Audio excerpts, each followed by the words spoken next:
सो solo levelling का season 2 हमारे बीच आ चुका है एंड अगर आपने सीजन 1 देखा होगा तो आपको संग की ट्रू पावर्स का पता होगा। संग जिनवू जो कि सोलो लेवलिंग का मेन प्रोटैगनिस्ट है, उसकी powers literally Goku and Saitama से भी ज्यादा है। बट या eight the end of the video तुम्हें ये बात समझ आ जाएगी कि संग कौन है, इसकी पावर्स क्या है एंड क्या ये साइतामा एंड गोकू से ज्यादा पावरफुल है या नहीं। तो साइतामा एंड गोकू के साथ इसका कंपैरिजन चालू करते हैं।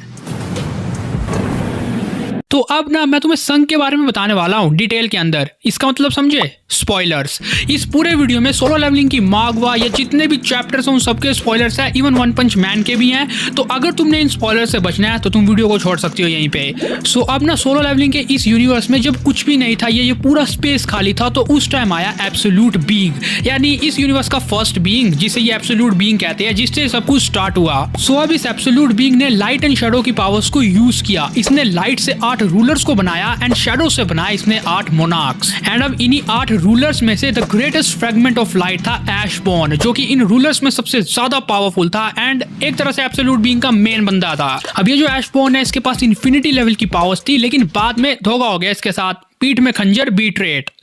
जितने भी बाकी रूलर्स थे उन्होंने ऐशबॉर्न को बहुत ही बुरी तरह मार दिया, लेकिन मरते टाइम ऐशबॉर्न को यह बात एहसास हुई कि एब्सोल्यूट बीइंग ने उसके अंदर कुछ स्पेशल पावर्स को हाइड करके रखा है। इसीलिए जब वो बाद में मोनार्क्स की टीम में शामिल होता है या मोनार्क्स की पावर्स को होल्ड करता है तो वो बनता है द ग्रेटेस्ट शैडो मोनार्क। अब एट दैट टाइम ऐशबॉर्न इतना पावरफुल हो गया था कि उसके पास मोनार्क्स एंड रूलर्स दोनों की पावर्स थी, तभी तो वो शैडो मोनार्क बना। समझो ना, इन्फिनिटी लेवल की पावर्स आ गई उसके पास। बट मैं बताना क्या चाहता हूँ, मतलब एब्सोल्यूट बीइंग कौन है, ऐशबॉर्न कौन है, हम इनकी स्टोरी क्यों डिस्कस कर रहे हैं जब हम बात संग की कर रहे हैं। तो अब सुनो। तो अब ये जो ऐशबॉर्न था यानी शैडो मोनार्क, ये नॉर्मल वर्ल्ड में ऐसे नहीं आ सकता क्योंकि इसकी पावर्स इन्फिनिटी लेवल्स की है, जैसा कि मैंने तुम्हें बताया। तो इन्फिनिटी पावर से अगर ये नॉर्मल वर्ल्ड में घुसने की कोशिश भी करेगा ना तो वर्ल्ड के बैरियर्स ब्रेक हो जाएंगे। एंड अब इसीलिए ऐशबॉर्न को चाहिए था एक होस्ट यानी एक वेसल जिसके थ्रू ये नॉर्मल वर्ल्ड को एक्सेस कर पाए, बिल्कुल सुकना एंड यूजी की तरह। तो इसीलिए ऐशबॉर्न ने आर्किटेक्ट नाम के एक बंदे के साथ डील की, जहां पे आर्किटेक्ट ने इसको एक परफेक्ट होस्ट देना था, लेकिन बदले में आर्किटेक्ट ने इससे मांगा इमॉर्टैलिटी, अमरता। तो इनकी डील कंफर्म हो गई एंड आर्किटेक्ट अब ढूंढ रहा है ऐसे बंदे को जो कि ऐशबॉर्न की पावर्स को एज अ होस्ट या वेसल कंट्रोल कर पाए। एंड उसे वो बंदा मिला संग जिनवू, जो हमने सीजन 1 में देखा था।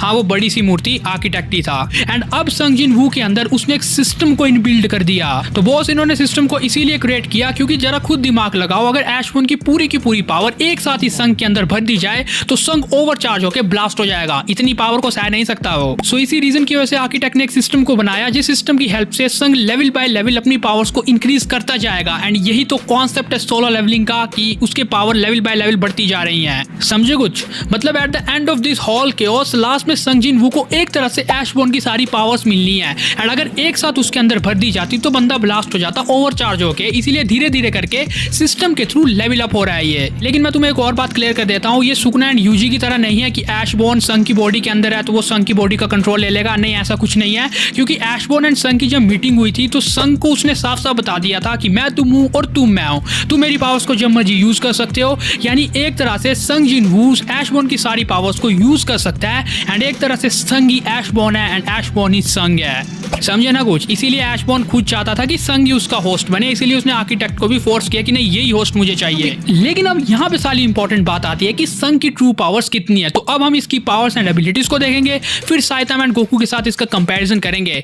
वैसे इसकी पावर सुनने के बाद तुम खुद ही आइडिया लगा लोगे कि कौन जीतने वाला है। सबसे पहले संग की बेसिक एबिलिटीज का तुम्हें पता होगा, जैसे शैडो एक्सटेंशन। रूलर अथॉरिटी नाम की एबिलिटी की हेल्प से संग किसी भी डंजन के अंदर जाके उस मॉन्स्टर को मार के उसकी शैडो को एक्सट्रैक्ट कर सकता है। एंड इसीलिए नंबर 2 शैडो आर्मी, फिर वहां से वो मल्टीपल शैडोज को एक्सट्रैक्ट करके अपनी शैडो आर्मी बना सकता है, जैसा कि उसने मागवा में किया भी था। I am sorry guys. But इतने केओस के बाद इसकी सबसे लॉयल शैडो तो बैरू ही है, जो इसे जेजू आइसलैंड रेड के दौरान मिला था। एंड किंग बैरू तुम्हें पता चल जाएगा अगर तुमने मागवा नहीं पढ़ी है तो थोड़े टाइम में। बट जहां पे इसकी सबसे पावरफुल शैडो की बात आती है तो वो है मार्शल बिलियन, जो इसे किसी डंजन में नहीं मिली थी, बल्कि वो ऐशबॉर्न की ओरिजिनल शैडो आर्मी का कमांडर था। मतलब हाँ, ऐशबॉर्न जो कि उस टाइम पे बहुत पहले उसके पास भी एक बहुत ही कमाल की शैडो आर्मी थी, लेकिन बाद में ऐशबॉर्न ने क्या किया कि संग के पास अपनी पूरी यानी ओरिजिनल शैडो आर्मी को भेज दिया। एंड ये वाली जो शैडो आर्मी है भाई साहब, ये तो गॉड लेवल पावर सोर्ड गलती है एंड मार्शल बिलियन इनका मास्टर है या कमांडर है। लेकिन ये तो कुछ भी नहीं है, आगे की एबिलिटी सुनो तुम। ये अपनी शैडो के साथ अपनी लोकेशन को स्वैप कर सकता है विद इन होल डायमेंशंस। मतलब मेरे भाई ध्यान से समझो, संग ना ही सिर्फ अपनी लोकेशन को स्वैप कर सकता है अपनी शैडो के साथ, बल्कि ये वो डायमेंशनल लेवल तक कर सकता है। यानी संग की एक शैडो इस डायमेंशन में होगी, दूसरी शैडो इस डायमेंशन में होगी, तो संग यहाँ से टेलीपोर्ट होकर इस डायमेंशन में जा सकता है विद इन सेकेंड। खैर इसके बाद रीजनरेटिव हीलिंग फैक्टर इसके पास है, मतलब जितनी चाहे इंजरी हो जाए ये अपनी बॉडी को रीजनरेट कर सकता है। फिर इसके बाद एक्सिस्टेंस इरेजर, मतलब ये किसी को भी एक्सिस्टेंस से इरेज कर सकता है, वो भी सब एटॉमिक लेवल तक। मतलब ना ही कहीं स्पेस में टेलीपोर्ट कर दे, ना ही किसी और प्लेनेट में मरने से, नहीं सीधा रियलिटी से ही इरेज, मतलब एक ही बारी में सामने वाले का काम खत्म। अब इसकी लास्ट में दो सबसे ज्यादा पावरफुल एबिलिटीज, जिसमें सबसे पहले आती है ट्रांजैक्ट टाइम। अब बेसिकली इसका मतलब ये हुआ कि संग कॉन्सेप्ट ऑफ टाइम से इम्यून है, मतलब टाइम मैनिपुलेशन या टाइम का कोई भी अटैक संग के ऊपर असर नहीं कर सकता, ये टोटली इम्यून है उससे। मतलब जरा सोच के देखो, मान लो कि तुम डॉक्टर स्ट्रेंज हो, तुम संग को आगे पीछे टाइम में कहीं भी फेंक सकते हो टाइम स्टोन की हेल्प से, या फिर तो तुम उसको एक ही जगह स्टॉप कर सकते हो, उसके टाइम को काफी ज्यादा स्लो कर सकते हो। तो ये जो टाइम के जितने मर्जी अटैक है ना, ये संग के ऊपर असर नहीं कर सकते क्योंकि वो टाइम से इम्यून है। एंड अब नंबर 1, ट्रू ऑमनिपोटेंस। मैंने आपको बताया था कि ऐश बॉर्न के पास एकदम इन्फिनिटी लेवल्स की पावर्स है, जिसे हम ट्रू ऑमनिपोटेंस भी कहते हैं। एंड अब संग जब ऐश बॉर्न की पावर्स को यूज कर रहा है तो संग के पास भी वो है। संग ट्रू ऑमनिपोटेंट है, यानी एक ऐसा बीइंग जिसके पास इन्फिनिटी लेवल्स की पावर्स है। मतलब अगर तुम्हें एग्जांपल चाहिए तो सोलो लेवलिंग के लास्ट तक पहुंचते पहुंचते टेरिटरी ऑफ एटर्नल रेस्ट नाम के एक पूरे रेलम में संग ने पूरा कंट्रोल ले लिया था। एंड ये जो एक पूरा वर्ल्ड है ना, टेरिटरी ऑफ एटर्नल रेस्ट, ये इतना बड़ा है जो इन्फिनिटी लेवल तक फैला हुआ है। तो अब तुम्हें समझ आई संग की पावर्स क्या है, डायरेक्ट ऑमनिपोटेंट। इसके नीचे तो बात ही नहीं करता लौंडा ये। लेकिन ये साइतामा या गोकू का क्या सीन है, क्या ये दोनों इस लेवल के बाद इसे हरा सकते हैं या नहीं? मतलब अब तुम मुझे खुद बताओ कमेंट्स में कि क्या ऑमनिपोटेंट पावर वाले किसी बीइंग को गोकू एंड साइतामा डिफीट कर सकते हैं, या इनका पावर लेवल एक दूसरे से मैच होता भी है या नहीं। बट इस पूरे बैटल के उसको स्टार्ट करने से पहले एक बात सुन लो कि पावरफुल होना एंड बैटल जीतना दोनों अलग अलग चीजें हैं। देखो कोई बंदा पावरफुल है लेकिन अगर उसका अपोनेंट उससे कमजोर है, लेकिन तब भी वो बैटल जीत सकता है। इसका सिंपल सा एग्जाम्पल हमने एनिमे में भी कई बार देखा है यार। मतलब हमारा मेन कैरेक्टर विलन से काफी ज्यादा कमजोर है, लेकिन अचानक उसे पावर अपग्रेड मिला एंड उसने विलन को हरा दिया। तो हम ये नहीं कह सकते कि जिसका पावर लेवल ज्यादा होगा वो बैटल भी 100% जीतेगा।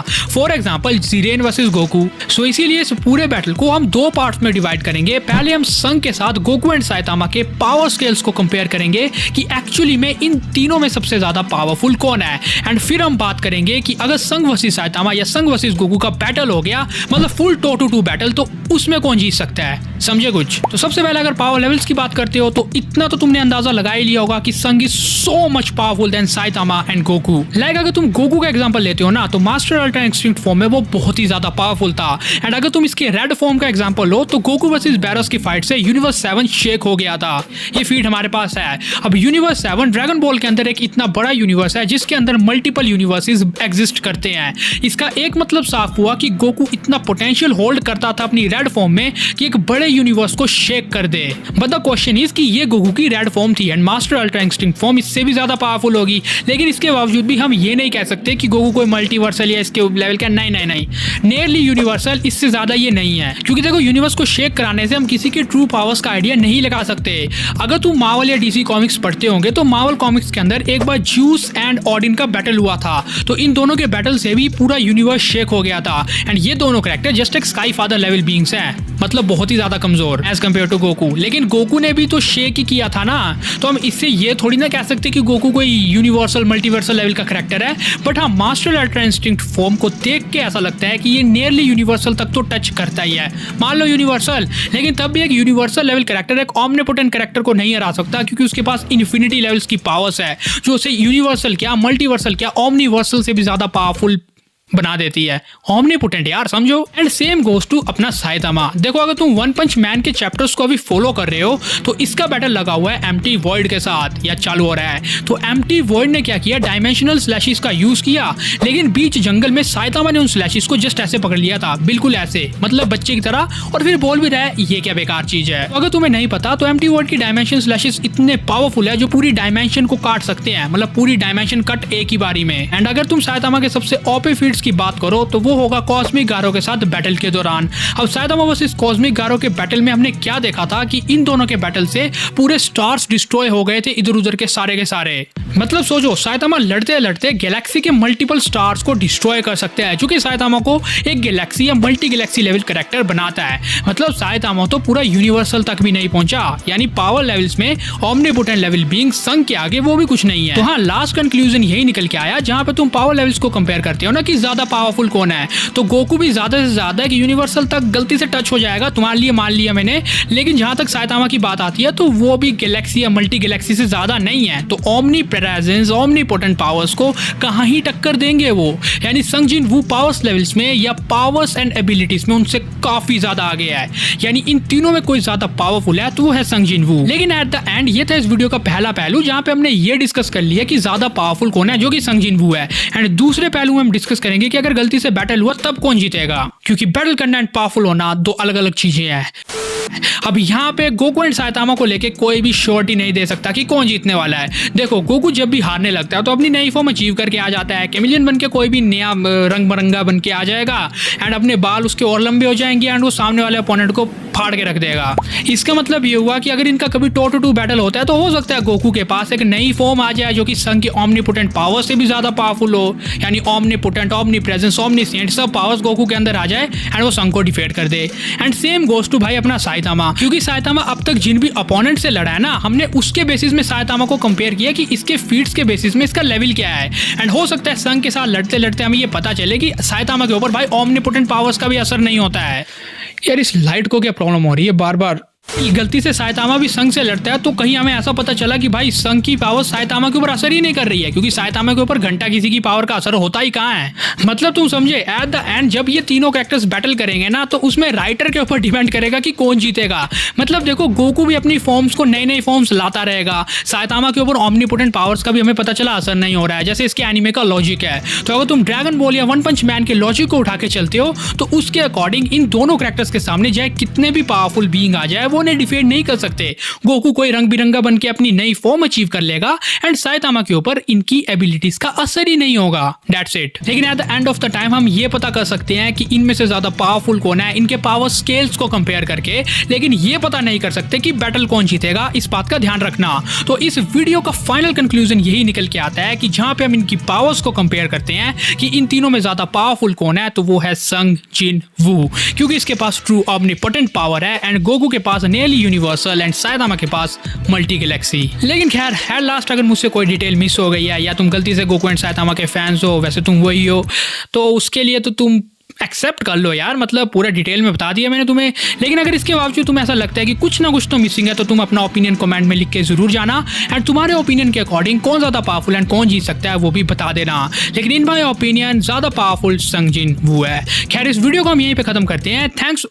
फिर से भूल गया इस वीडियो में भी कि इस चैनल को सब्सक्राइब करके बगल वाले बेल आइकन को जल्दी से जल्दी ऑन कर दो यार, कर दो। And thanks for watching this video guys, bye. वैसे 10,000 सब्सक्राइबर्स के लिए शुक्रिया, बाय।